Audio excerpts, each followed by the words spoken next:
আওয়ামী লীগের নেত্রী এবং তার সন্তান পরিষ্কারভাবে নির্দেশ দিয়েছিল তাদের ভোটারদেরকে ভোটদানে বিরত থাকবার জন্য। বাস্তবে আমরা লক্ষ্য করেছি সবাই আওয়ামী লীগের সমর্থক কর্মীরা তাদের নেত্রীর কথা শোনে নাই। সেটা তাদের বাস্তবিক জাগতিক আঞ্চলিক প্রয়োজনেই শুনতে পারে নাই। কী করেছে? একটা অংশ ওই যে নাকে রুমাল দিয়ে বিএনপিকে ভোট দিয়েছে। আরেকটা অংশ জামায়াতকে যে সমস্ত অঞ্চলে তার প্রাধান্য বেশি ভয়ে জামায়াতকে ভোট দিয়েছে। আরেকটা অংশ এত কিছুর মধ্যে ঝুঁকি নিয়েও ভোটদানে বিরত থেকেছে। এই তিন ধরনের মোটা দাগে আপনি এটা দেখতে পাবেন। এই কথাগুলো বিএনপিকে মনে রাখবার দরকার আছে। এরা কিন্তু আই রিপিট নাকে রুমাল দিয়ে দিয়েছে। তো সেটা যদি তারা মনে রাখে, বিএনপিকে দুটোভাবে ভাববার, বিএনপি নেতৃত্বকে ভাববার সুযোগ আছে। এটা শুধু জাতীয় রাজনৈতিক জীবনে নয়, ব্যক্তি জীবনে, পারিবারিক জীবনে, সামাজিক জীবনে প্রত্যেকটা মানুষের একটা বিরূপ সময় যায়, প্রতিকূল সময় যায়। এই প্রতিকূল সময়ে তার যে উপরে থাকে অফিসের বস, পরিবারের বড় কর্তা, রাজনীতিতে তুলনামূলকভাবে উচ্চতর নেতা, তারা যখন তার অধীনে যারা তাদের সঙ্গে দুর্ব্যবহার করে, এরকম ইতিহাস মেলা অবিচার করে। এখন আজকে যিনি নিচের স্তরে আছেন, 10 বছর পরে উপরের স্তরে যাবেন, কারণ উপরের স্তর রিটায়ার করবে, মৃত্যুবরণ করবে। এই যে নিচ থেকে যারা উপরে উঠল, সুস্থ মানুষ, মানসিকতা সম্পন্ন মানুষ একভাবে এইটাকে মূল্যায়ন করে, অসুস্থতা মানুষ অন্যভাবে করে।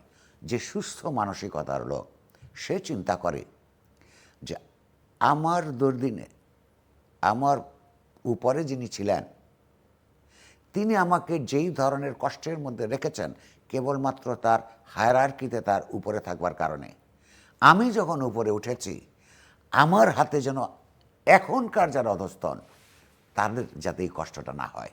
এটি হলো জীবনের প্রতি ইতিবাচক দৃষ্টিভঙ্গি, সুস্থ দৃষ্টিভঙ্গি। নেতিবাচক দৃষ্টিভঙ্গি হচ্ছে আমাকে আমি যেমন কষ্ট আমার হায়ারার্কিতে উপরে তার কারণে যেমন কষ্টে থেকেছি, এখন আমি উচ্চতর পদে এসেছি, আমিও আমার যারা অধস্তন তাদেরকে ওই অবস্থার মধ্য দিয়ে নিব।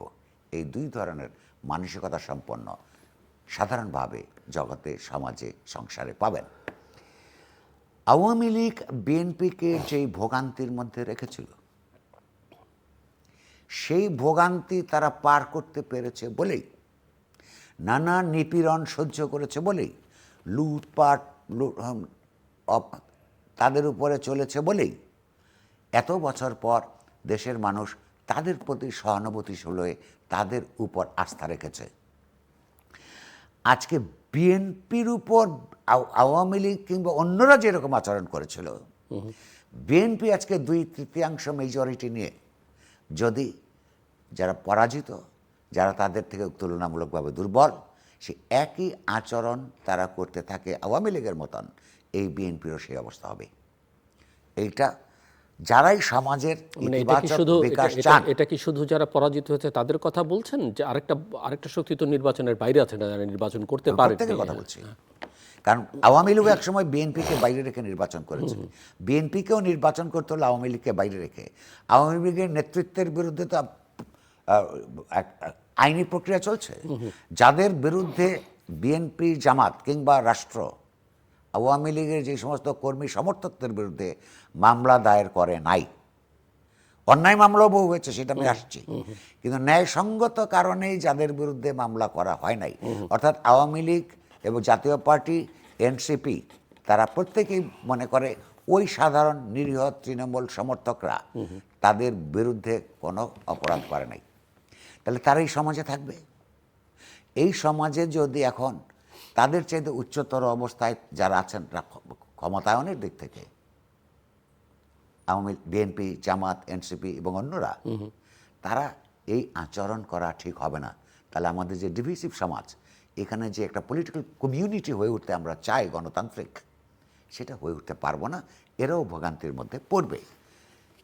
কিন্তু এই বোধ বিএনপির মধ্যে সদা জাগ্রত কিনা এটা আমি নিশ্চিত করে বলতে পারবো না, কারণ ভোটের পরে নানা জায়গা সেই থেকে প্রসঙ্গে আমি আসতে চাইছিলাম যে অভিযোগ উঠছে, এবং হতাহতের ঘটনা ঘটেছে, বেশ হতাহতের কিছু। ঘটনা ঘটেছে। তারেক রহমান সাহেব বিএনপির শীর্ষ নেতা, এই সপ্তাহে হয়তো তিনি প্রধানমন্ত্রী হবেন। আমরা লক্ষ্য করছি যে তিনি কতগুলো নির্দেশ, যেমন চাঁদাবাজির জন্য প্রায় 7,000 কর্মীকে তারা বহিষ্কার করেছিল, এ কথা সত্য। কিন্তু 7,000 কর্মীকে বহিষ্কার করতে হয় কেন? অর্থাৎ পার্টির মধ্যে যথেষ্ট ডিসিপ্লিন বা ন্যূনতম ডিসিপ্লিন, পর্যাপ্ত শৃঙ্খলা অনুপস্থিত। এই আজকেও তিনি বলেছেন যে এগুলো থেকে বিরত থাকতে, কিন্তু তাকে দেখা যাচ্ছে বিরত থাকছে না। নির্বাচিত হওয়ার পরের দিন যদি এখনও তার বহিষ্কার প্রক্রিয়া চলা উচিত, এখনও তার রাষ্ট্রকে যতক্ষণ পর্যন্ত তিনি নিজে প্রধানমন্ত্রী না হচ্ছেন পরিষ্কারভাবে আহ্বান জানানো উচিত যে তার দলের কর্মীরা এগুলি করে তাদেরকে গ্রেফতার করা হোক, এবং বহিষ্কার করাও প্রক্রিয়া হয়েছে দেখলাম আমি বিএনপি। দলীয়ভাবে বহিষ্কার প্রক্রিয়া অব্যাহত রাখা তার দরকার, কারণ বাংলাদেশ আর ওই বিশৃঙ্খলার মধ্যে বহিষ্কারও করা যাওয়ার হচ্ছে জন্য কিছু ক্ষেত্রে দেখলাম আমি। প্রস্তুত নয়।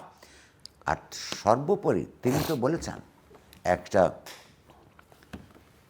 বিচার এবং রিকনসিলিয়েশন প্রক্রিয়া চালু করবেন বলেছেন।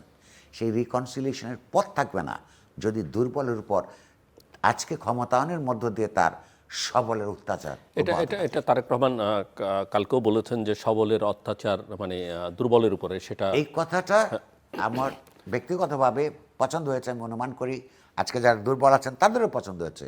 গুরুত্বপূর্ণ হলো সব অ্যাকশনের। ভালো ভালো কথা বইয়ের মধ্যে লেখা থাকে, গুরুত্বপূর্ণ হলো সেইটাকে বাস্তবে পরিণত করা। আপনার এই কথার সূত্র ধরে আমি একটু তারেক রহমান নির্বাচনের পরে প্রথম প্রেস ব্রিফিং করলেন, যেখানে তার দলের নেতাকর্মীরা ছিলেন এবং একই সঙ্গে শুভানুধ্যায়ীরও হয়তো অনেকে ছিলেন এবং দেশি বিদেশি সাংবাদিকরা ছিলেন। তিনি কিছু সাংবাদিকদের প্রশ্নের উত্তর দিয়েছেন। সো ওভারঅল তিনি যেটা আমি এটা এই প্রসঙ্গে আরেকটু পরে আসি। আমি পার্লামেন্ট সম্পর্কে, নির্বাচন সম্পর্কে, এই এনসিপির সম্পর্কে দুটো মন্তব্য করব। হ্যাঁ, এবং পার্লামেন্টের কথা যেহেতু তুললেন, এটাও আমি আপনার কাছে হয়তো পরের বার জানতে চেয়েছেন যে পার্লামেন্টের যে কম্বিনেশনটা এখন দাঁড়াচ্ছে, সরকারি দল বিরোধী দল সব মিলিয়ে, অ্যাপারেন্টলি বাহ্যিকভাবে এই পার্লামেন্টটা যেই ধরনের রাজনৈতিক ব্যক্তিত্ব চরিত্রগুলো এখানে সমাবেত হয়েছে ভোটের রেজাল্ট থেকে দেখি প্রাণবন্ত হয়ে উঠবে বলে আমার মনে হয়।